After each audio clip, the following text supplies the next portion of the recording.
ഒരമ്മയുടെ കഥയുണ്ടല്ലോ. ചെറിയ 2 മക്കളാണ്. അമ്മ അങ്ങാടിയിൽ പോയിട്ട് തിരിച്ചു വരുമ്പോൾ വലിയ കുട്ടി ഓടി വന്ന് അമ്മയോട് പറയുന്നുണ്ട്, അമ്മ, നമ്മുടെ ചെറിയ മോള് ക്രയോൺസ് കൊണ്ട് അവിടെയൊക്കെ കുത്തി വരച്ചിട്ടിരിക്കണ്.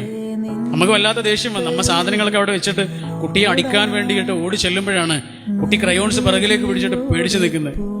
അടിക്കാൻ ഒരുങ്ങുമ്പോഴാണ് അമ്മ ചുമരിലേക്ക് നോക്കിയത്. അവൾക്കറിയാവുന്ന ഭാഷയിൽ എഴുതിയിട്ടതാണ്, കുത്തിവരച്ചതൊന്നുമല്ല. കണ്ടാൽ കുത്തിവരച്ചതാന്ന് തോന്നും കേട്ടോ. കണ്ടാൽ കുത്തിവരച്ചതെന്ന് തോന്നുന്ന രൂപത്തിൽ അവൾ എഴുതി വെച്ചത് എന്താണെന്നറിയോ? I love you ma'am.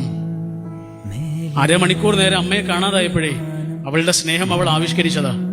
നല്ല കയ്യക്ഷരത്തിലൊന്നല്ല, നല്ല കയ്യക്ഷരത്തിലൊന്നും അല്ലെങ്കിലും കൂടെയുള്ള ഓരോ മനുഷ്യനും നമ്മൾക്ക് വേണ്ടി എഴുതിക്കൊണ്ടിരിക്കുന്നത് നമ്മളെ അവർക്ക് സ്നേഹമാണ് എന്നാണ്.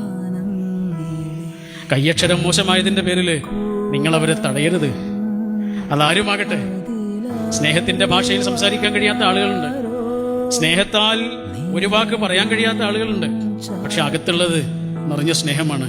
ഇത് തിരിച്ചറിയണമെങ്കിൽ ഒരാൾക്ക് മനുഷ്യനെ തിരിച്ചറിയണം.